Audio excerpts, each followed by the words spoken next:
ആദ്യമേ പറയാനുള്ളത്, ഞങ്ങളൊരു കാര്യം പറഞ്ഞിട്ടുണ്ടെങ്കിൽ അത് തെളിയിക്കുവാനും അതിനെ കൃത്യമായ നിലക്ക് വിശദീകരിക്കുവാനും പ്രമാണങ്ങൾ വെച്ചുകൊണ്ട് ജനങ്ങൾക്കത് ബോധ്യപ്പെടുത്തി കൊടുക്കുവാനും ഞങ്ങളെ സംബന്ധിച്ചിടത്തോളം യാതൊരു പ്രശ്നവുമില്ല.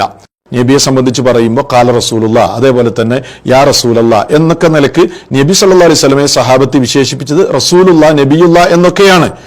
എന്നാൽ അവരാരും ഹബീബുന അല്ലെങ്കിൽ ഹബീബ് എന്നൊന്നും അവരാരും പ്രയോഗിച്ചിട്ടില്ല. എന്നാൽ പിൽക്കാലഘട്ടത്തിലെ ചില സൂഫികൾക്കിടയിലാണ് നബി സല്ലല്ലാഹു അലൈഹി വസല്ലമയെ ഹബീബ് എന്ന നിലക്കുള്ള ഒരു പ്രവാചകനെ പരിചയപ്പെടുത്തുന്ന വിശേഷിപ്പിക്കുന്ന ഒരു രീതി ഉണ്ടായത് എന്നാണ് ആ സലഫി പണ്ഡിതൻ പറഞ്ഞത്. എന്തെങ്കിലും ഒരു തെറ്റുണ്ടോ? നിങ്ങൾക്ക് തെളിയിക്കാൻ പറ്റും? ശരിയല്ലേ അദ്ദേഹം പറഞ്ഞിട്ടുള്ളത്? ലോകത്തിന് മുഴുവനും എല്ലാവർക്കും കാരുണ്യമായിക്കൊണ്ട് കരുണയുടെ സന്ദേശവും സ്വഭാവവുമായി കൊണ്ടാണ് ഹബീബ് സല്ലല്ലാഹു അലൈഹി വസല്ലമിനെ അള്ളാഹു നിയോഗിച്ചിട്ടുള്ളത്. ഇപ്പോ സയ്യിദുന എന്ന് പറയും. ഇയാൾക്ക് ഭാഷ അറിയില്ലേ? സയ്യിദുന എന്ന പ്രയോഗം അള്ളാന്റെ റസൂലിന് മാത്രമുള്ള ഒരു പ്രയോഗമല്ല, എല്ലാരെയും വിശേഷിപ്പിക്കാൻ പറ്റുന്ന ഒരു പദമാണത്. എന്നാൽ ഹബീബ്, ഹബീബുന എന്നൊക്കെയുള്ള പദപ്രയോഗങ്ങൾ പിൽക്കാലഘട്ടത്തിൽ പിഴച്ചുപോയ സൂഫികൾക്കിടയിലാണ് അത് പ്രചാരം നേടിയത്, അവരാണ് പ്രയോഗിച്ചത് എന്ന് പറഞ്ഞാൽ അതിൽ എന്താ തെറ്റ്?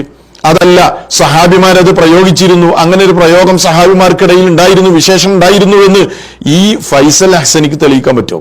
സഹാബിമാരത് പ്രയോഗിച്ചിരുന്നു, അങ്ങനെ ഒരു പ്രയോഗം സഹാബിമാർക്കിടയിൽ ഉണ്ടായിരുന്നു, വിശേഷം ഉണ്ടായിരുന്നു എന്ന് ഈ ഫൈസൽ ഹസനിക്ക് തെളിയിക്കാൻ പറ്റുമോ? തിരുനബി സല്ലല്ലാഹു അലൈഹി വസല്ലമ തങ്ങളെ കുറിച്ച് ഹബീബ് എന്ന് സഹാബികൾ പറഞ്ഞതായി പരിചയപ്പെടുത്തിയതായി തെളിയിക്കാമോ എന്ന് മൗലവി വെല്ലുവിളിച്ചിരിക്കുന്നു.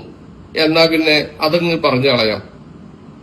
ബഹുമാനപ്പെട്ട ആയിഷ ബീവി റളിയല്ലാഹു അൻഹ, അബൂ ഹുറൈറ റളിയല്ലാഹു അൻഹു, അതേപോലെ തന്നെ അബൂ ദർ റളിയല്ലാഹു അൻഹു, അംർ ഇബ്നു മഹ്ഖ് റളിയല്ലാഹു അൻഹു, സൽമാൻ റളിയല്ലാഹു അൻഹു, അതുപോലെ തന്നെ അബൂ ഹുറൈറ റളിയല്ലാഹു അൻഹു, യാസിർ റളിയല്ലാഹു അൻഹു, ഇങ്ങനെ ധാരാളം സ്വഹാബികൾ നബി സല്ലല്ലാഹു അലൈഹി വസല്ലം തങ്ങളെ ഹബീബി എന്ന് പരിചയപ്പെടുത്തിയിട്ടുണ്ട്. വേണമെങ്കിൽ കുറച്ച് റെഫറൻസ് പറഞ്ഞു തരാം. സ്വഹീഹ് മുസ്ലിമിന്റെ 86-ാമത്തെ ഹദീസ്, സ്വഹീഹ് ഇബ്നു ഹിബ്ബാന്റെ 6713-ാമത്തെ ഹദീസ്, സുനൻ അബീ ദാവൂദിന്റെ 4164-ാമത്തെ ഹദീസ്, അതേപോലെ നസായിയുടെ 2404-ാമത്തെ ഹദീസ്, മുസ്നദ് ബിൻ ജായിദിന്റെ 3422-ാമത്തെ ഹദീസ്, മുസന്നഫ് ബിൻ അബി ഷൈബയുടെ 10700-ാമത്തെ ഹദീസ്, അതേപോലെ തന്നെ മുസന്നഫ് ഇബ്നു അബി ഷൈബയുടെ തന്നെ 24834-ാമത്തെ ഹദീസ്, അതേപോലെ അഹ്മദ് റഹ്മഹുല്ലാഹിയുടെ ഫളായിൽ സഹാബ എന്ന കിതാബിന്റെ 1130-ാമത്തെ ഹദീസ്, മുസ്നദുൽ ഹാരിസിന്റെ 1112-ാമത്തെ ഹദീസ്, ഇങ്ങനെ ധാരാളം ഹദീസുകളിൽ നബി സല്ലല്ലാഹു അലൈഹി വസല്ലമ തങ്ങളെ കുറിച്ച് ഹബീബി എന്ന് പരിചയപ്പെടുത്തിയിട്ടുണ്ട്.